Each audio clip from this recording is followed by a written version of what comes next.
What's going on, everybody? I'm blessed to be bringing on right now 2023 small forward slash power forward Aaron Hall II. How you doing, man? I'm doing good. How are you? I'm doing great. Thanks for asking.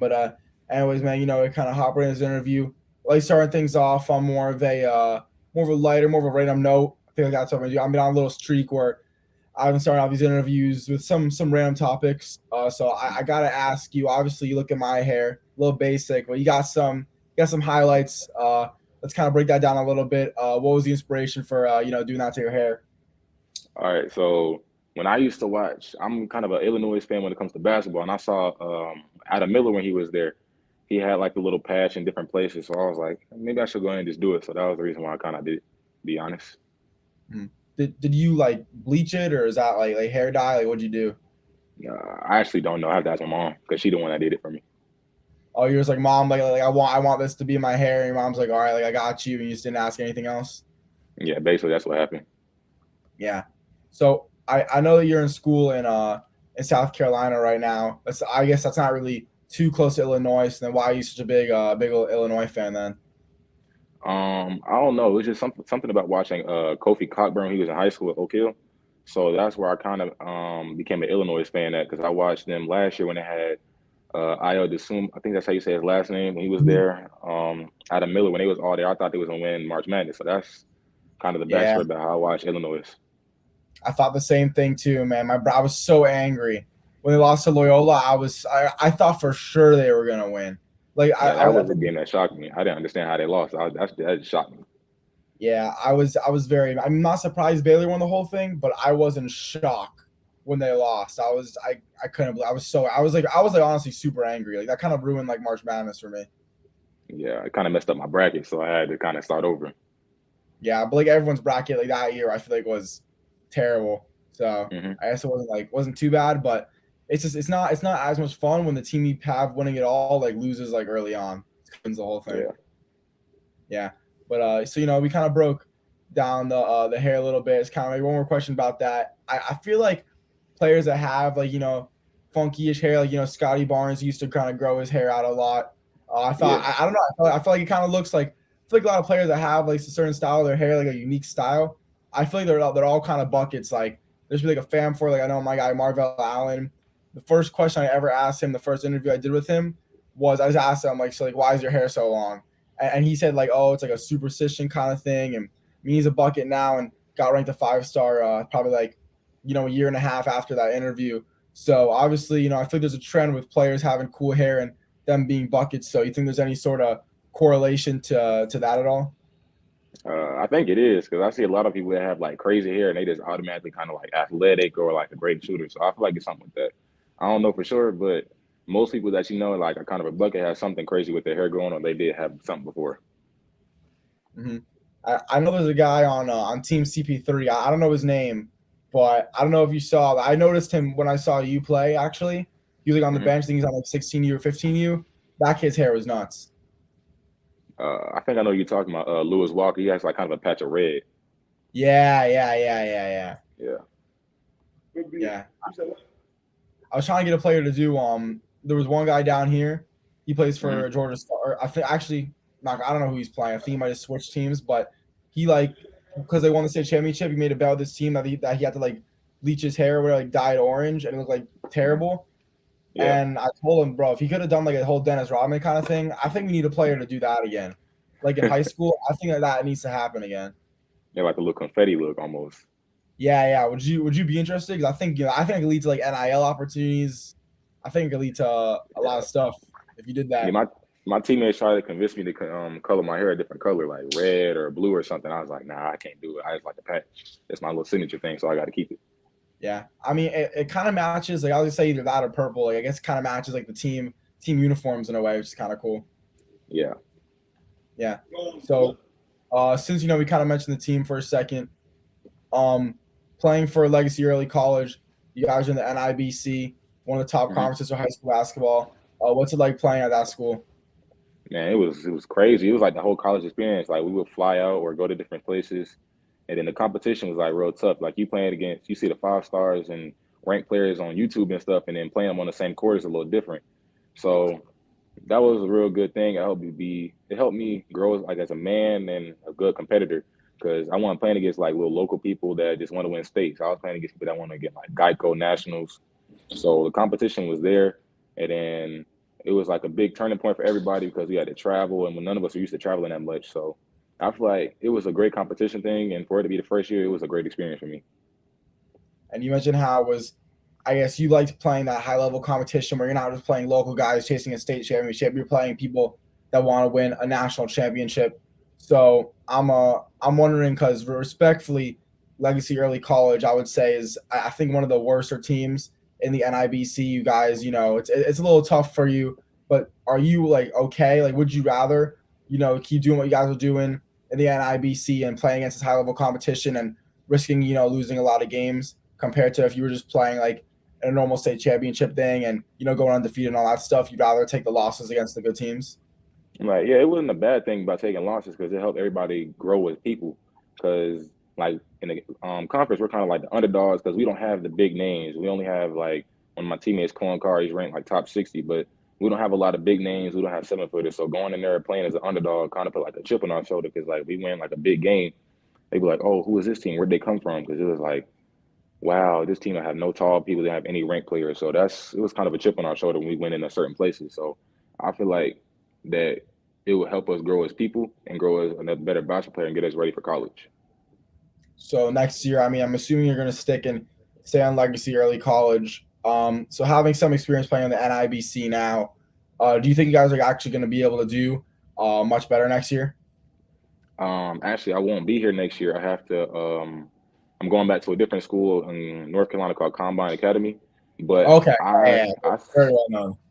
yeah, I still think Legacy is still always gonna be my family. But the people that they have coming in next year, like so far, we have Elijah Crawford. He's a 2024 guard. He's got a couple of big name offers like Georgia, Wichita, Xavier.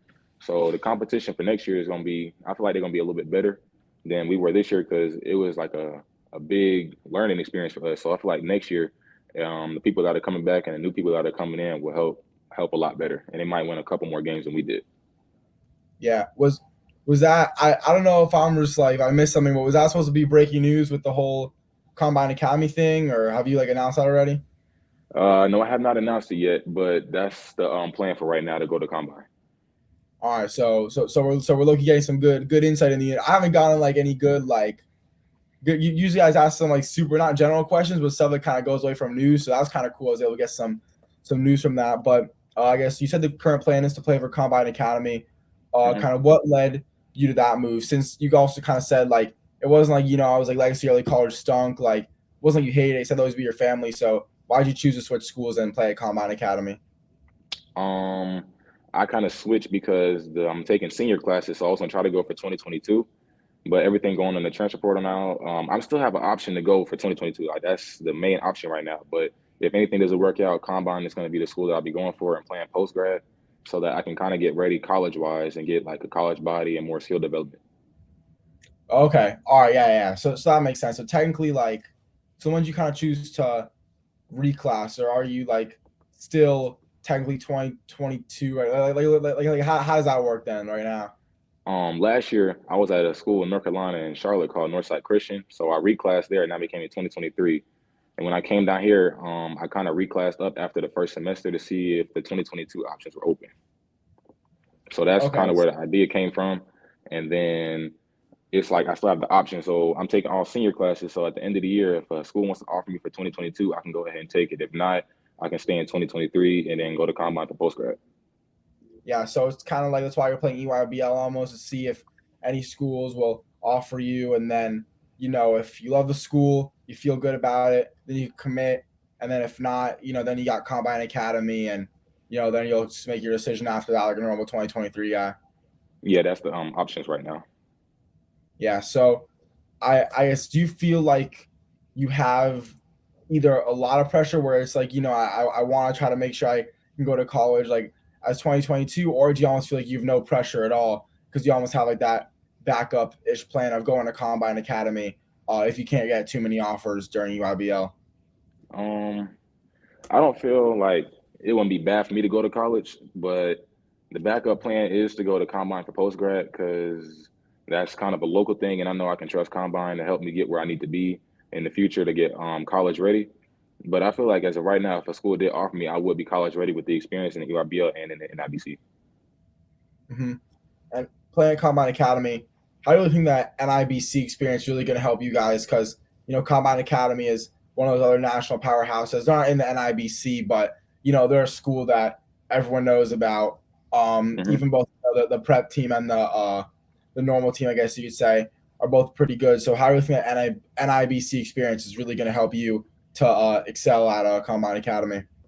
I feel like it would help me a lot better with playing against guys that are, a little bit bigger and college ready, like kids that are like going to play at a Power Five school. So I feel like me playing there will help me get like a more mentally ready, not just physically. So playing in the NIBC would help mentally playing at Combine post grad. So I feel like that would help a lot.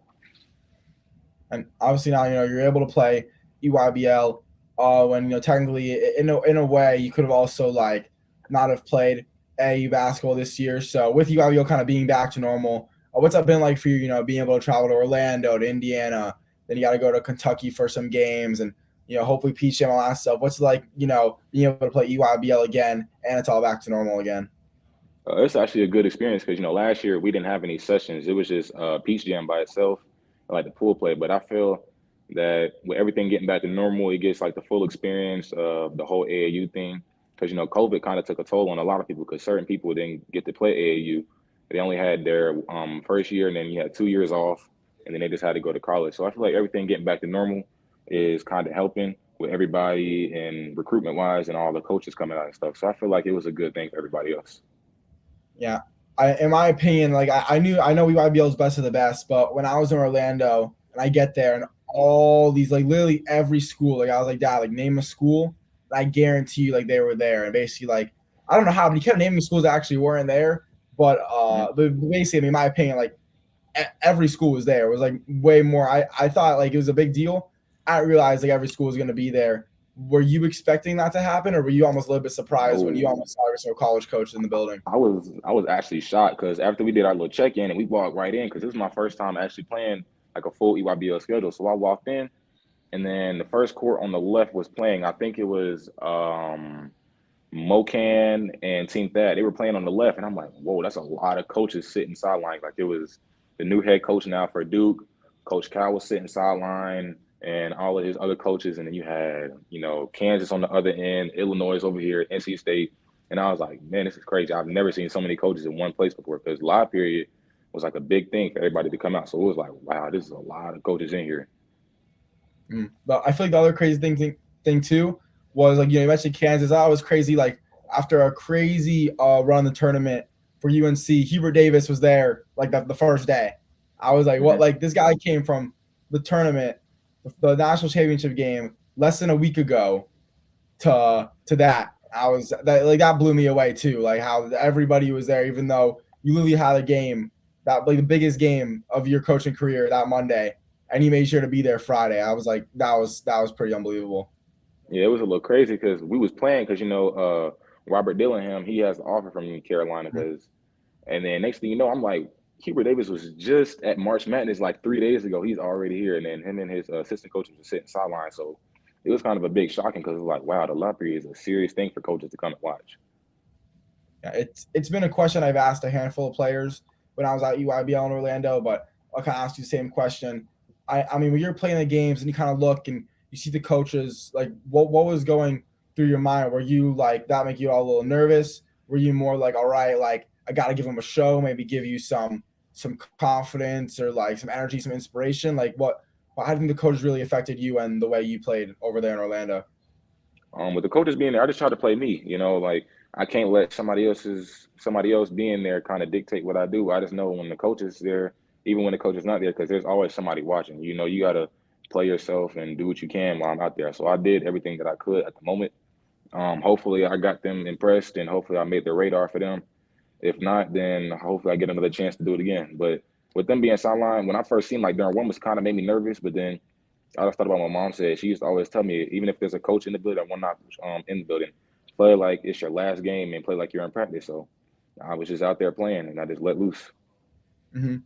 And Team United, I feel like kind of similarly to Legacy Early College. Like every YBL team like has guys, but I would say Team United doesn't have as many like top dogs as CP3 with like 3 5 stars pretty much on their team. So and you guys I wouldn't say are doing horrendous in EYBL. You guys are 3-5, nothing really brag about at all. But it's not Hmm. like you're 0-8 or anything. So how do you think you guys are able to do well or at least get a few wins, even though you guys don't have like as much top dogs as some other teams? It feels good to actually have a couple wins on our belt because last year we didn't win that much. We only won 2 games, and then we lost in our pool play to Tyler Hero's team, I think Phenom U. So with us going in and being underdogs, it kind of put a chip on our shoulder like it does with Legacy. Like we don't have like the big names. We have like 3-star Wesley Tubbs and 3-star Perry Smith Jr. So we're going in, it's just like, yeah, all right. So you see all these 5 stars on their team, we're gonna show them that we're not 5 stars, but we're not going to let down just because you guys have a ranking behind your name. So going in, it kind of helped us out, and it kind of just like people thought, oh, they was going to run us over. Like when we beat TSF this past weekend at the last minute by a game-winning dunk, like TSF they got the 5 stars like Kanan Carlisle, Marvell, and Isaiah Kohler. So going in, it was like, oh well, they're over there, and Durham was just not caring, and we came out trying to put on the show and trying to show everybody that we should be here. So that kind of helped us out. Yeah, I was gonna literally ask about that. I mean, you guys did take a couple of good wins over Indiana, and yeah, definitely that TSF win, I guess you could say, is like a shocker kind of win in a way. Even though TSF's record actually isn't too good either. So I'm curious about EYL. Like, is it really like any team could win on any given night? Like, are you guys being 3-5 right now? Like, still in a good position to end up going far in Peach Jam? Like, is EYBL like that much different where your record almost doesn't matter that much just because you could win or lose on any given night? I think I actually don't know how to answer that question, but I think winning and losing, I think it has to do with the point system.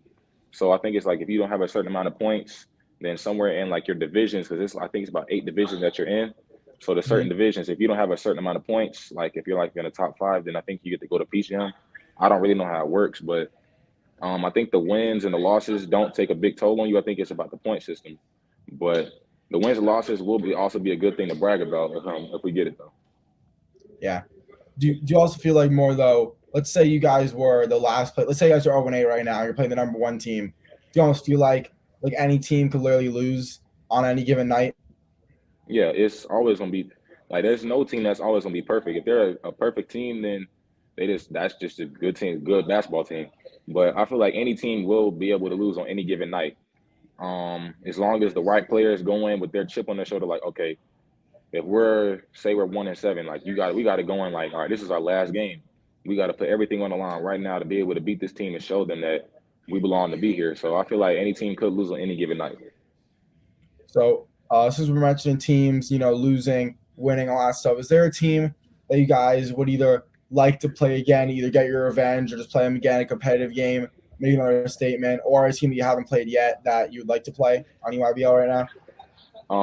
Me personally, I would like to play 3 teams again: Oakland Soldiers, the family, and probably get a rematch on CP3 because that's kind of like a team that is rival team because we're both teams from North Carolina to always see who's the best team in North Carolina. So I would kind of want to get a rematch with CP3. So the CB3 and the family makes sense because CB3, you mentioned the North Carolina thing, and they beat you guys in Orlando. And the family, that was a really close loss for you guys. But then Oakland Soldiers, I mean, they're on the other side of the country. Why is that team you want to play really bad? It just felt like a game that we should have won, but we all weren't in our right heads at the moment. So I feel like if we played them again right now, we would probably win. Yeah, I do see that loss. I mean, it wasn't like a complete blowout, but yeah, it definitely was not the world's best game for you guys, I guess you could say. So definitely get where you're coming from for sure. Hmm. Yeah, I want to see the stats really quick. I was just curious. I'm looking at minutes right now. I'm sorry, man. I got distracted, but I just want to see how. Let's see how. I don't want to. Let's see how'd you do in this game. Oh man, yeah, bro. You got to get a bounce back game. Not trying to roast you. It's definitely gonna be a bounce back for sure. Yeah. Yeah. So, playing RBL, um, kind of being more of an under recruited kind of guy. What's a statement you're trying to make about you and on your game on the circuit? I want to show everybody that I'm not just a dunker. Like most people know me for being a 6'8" kid with like a 40, 41 inch vertical. So I want to show them that I can actually step out and do other things, not just being a dunker by myself. I want to show everybody that I can shoot a little bit, facilitate, and be a good teammate. Yeah, it's funny because the one thing I remember from your game was just watching you like dunk, and I'm like, damn, this kid could jump. Like I was like, Yeah. wow, like that was the one thing I remember. But so then, what is that kind of like? Having to deal with?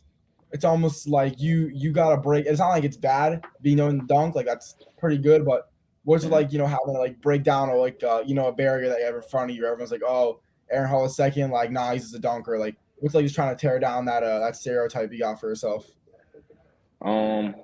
The stereotype, it kind of came from when I first started playing basketball. First started playing my freshman year. I was about 6'6". I didn't have no bounce at all. I couldn't even dunk at 6'6". So everything going on, the stereotype was kind of hard for me. But I think I can do a little bit better when it comes to shooting and stuff like that. Yeah. Do you take any pride? Like I mean, a lot of people that could dunk. Like, there's some players where they're just super bouncy, and that's like they're like, you know what? I don't care. That's the one thing I got going for me. Like I freaking just love like dunking, windmills, 360s, whatever. Like I love it. So do you at all like really love your bounce a lot, or are you more trying just to be a good overall basketball player? I love my bounce because it's like most people that nowadays in this generation really don't want to get dunked on. So it's like when I go up, it's just like, all right, you're gonna get dunked on. It's gonna be embarrassing for you, and then it's gonna mess up your game, and then it'll throw you off, and then sometimes it'll throw the rest of the team off. But I don't want to be known as like an overall basketball player. So me learning how to ball handle and stuff is something that I really want to learn how to do more. Mm. And transitioning into your recruiting process. Obviously, you told me you only have one offer from Radford. So even though you'd be like, yeah, like it sucks to only have one offer. What was it like though for you to kind of get that off your chest, where it's like, all right, at least I have like an offer. I don't need to like worry about not having any. When I first got the first offer, I was in shock because we had just played in Rock Hill Sports Center, and I kind of had a good game defensively, offensively. I think we finished the game with like 13 points, about 8 rebounds, 5 blocks, and I had a couple of defensive stops. So when I kind of got the first offer, it was like, wow, this is crazy. This is like my first offer because the school, I've never spoken to them before. I've never spoken to the coach. It was kind of like he offered me on the spot. But with me only having one offer, it kind of like it doesn't make me mad, but it doesn't make me too happy because I feel like I should have more, but I'm not gonna dwell on it. I'm just gonna keep working and getting in the gym and showing everybody that okay, yeah, I might not be the best ranked player or the top ranked player, but I feel like I should be somewhere in the top race. And being at UIBL, we mentioned this. A bunch of coaches are seeing you play, even if they're not even there to watch you specifically. Like them being, I guess at UIBL, like they're good. They're gonna see you, especially with the hair too. You're gonna stick Yeah. out. Their eyes will spot you. So, what sort of coaches maybe around UIBL time have been showing you some recent interest? I totally forgot the coach's name. I don't think I know how to pronounce it. But when we was in Indiana, the coach from IUPUI texted me and kind of said I stood out. And then when we was in Orlando, the coach from New Jersey Institute of Technology texted. So they were actually there. I think they were recruiting other players, but then I kind of just stood out to them. Mm-hmm. Yeah, I mean, I don't want to say like I actually spoke to I don't know if it's the same guy, but I actually talked to a coach from NJIT when I was in Orlando. So I don't know if it's the same guy. I don't want to like, expose his name or anything, but that would be kind of he was not recruiting me though, unfortunately. But if it was the same guy, he seems like a cool dude. So that must be pretty cool for sure. And now it's maybe a few more questions before we wrap up the interview. More of a fun one. I know your Instagram and your Twitter kind of has the thing. It's like at a boogie with like a bunch of O's, bunch of I's, couple E's. Why is that your nickname?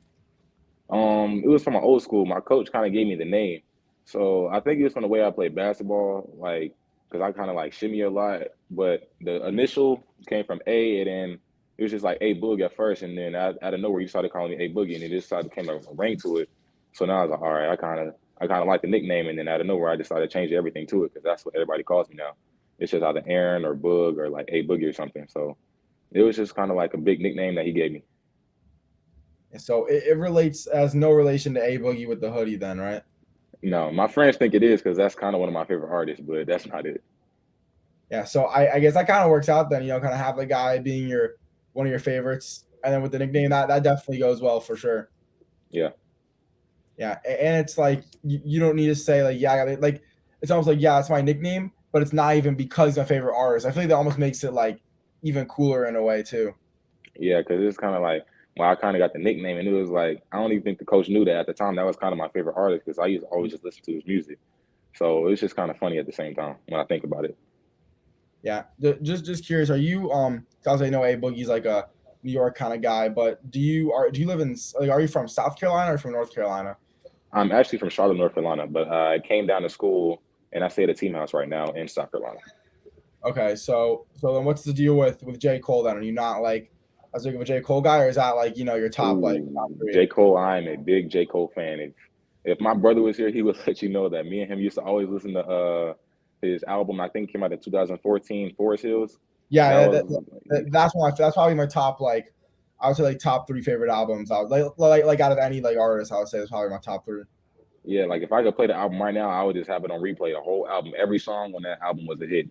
I just love the album, man. And my favorite song was No Role Models. I kind of got a basketball highlight mix to that, so that was just kind of like a song that I liked so much. Hmm. Wait. Did you say you had a mix with no role models? Yeah, I actually put it on Twitter. I think it's pinned to the top of my page. Yeah, yo, I'm gonna watch it after. That's it. I feel like no one's like I haven't really seen anybody do that before. Like I think it's just because like the song's like technically like older now, so Hmm. no one's gonna use it. But yeah, I'm gonna watch that one for sure. I'm ready. Once we get this interview, that's like the first thing I'm doing. Okay. Yeah, because I definitely gotta see that for sure. But as maybe one more question to kind of wrap up the interview. Just whenever you get in your basketball career, whether it's tomorrow, you're like, what, I want to become a model with my hair. I don't want to play basketball anymore. Or if you end up becoming the greatest basketball player of all time, just what do you want your legacy to be like? I want to have a legacy to inspire others. Like my story is kind of something that's untold, and things that happen just happen for a reason. But I want to be like a person that always helps out kids. Like I want everybody to know that yeah, I did. I was a good basketball player, but I was always a person for the kids. Like I want to help out with like charities and people that don't have everything going on for their life. Like with me, I kind of have big feet, so like certain kids are not allowed to buy shoes because they can't find their shoe size. So I want to be able to help kids out. Like I'm just like I love kids. I don't know what it is, but it's just something about little kids that I just always want to help out with because I know that back then people used to always help me, and growing up, it's always like if you do a good deed, you always get a reward for it. So I just want to help out kids. I just like that's my legacy basically. Yeah, I feel bad asking this question after this. Like that was so inspirational, but I just wanted to know what shoe size you are since you brought up the big feet. Yeah. I don't know how, but ever since I grown up, my shoe size has always matched my age. So right now I'm wearing a size 17 going on 18. Oh, no way. No way. Yeah. There's no way. Oh Yeah, my God. my teammates always make fun of. They just call me Bigfoot, or they just make fun of my shoes. Like, what size shoe? Oh Or you be like a third, like a size 30 or a 25. But yeah, I wear a my. size 17 to 18. I think you might. I mean, I've interviewed some big guy. Like I think Jalen Duran. I don't know what foot size he has, but maybe he has the biggest feet. But you might be the guy with the biggest feet I ever interviewed before. So that's like a stat for me now. I am honored to hear that, man. That is unbelievable. Yeah, it's kind of funny because growing up, my shoe size has literally always matched my age. And I'm actually turning 18 this Friday. I just hope it does not go from 17 to 18 and 19. I just hope it stays at 17. That's kind of the Yeah. plan right now. So So do you like buy your shoes? Like I don't know why the only place where I see big shoes are at like Ross or like TJ Maxx, something like that. So is that where you buy your basketball shoes, or like how do you get them? kind of my shoes, they kind of come from like basketball, like team shoes and stuff like that. But with Hmm. Team United, we usually get shoes every now and then, or the coach might have like a couple size 17 just laying around. So whenever he finds like a size 17, he just gives me the shoes just to give them to me because he knows nobody else fit them but me.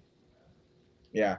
What I think just kind of brought up the shoes really quick. Bringing like Team United giving you shoes. What do you think the? I'm like so mad at tell EYBL stuff at Orlando because I would have spent $60 on a T-shirt. Like I would have done it. But Hmm. what do you have any idea what the gear is going to be like?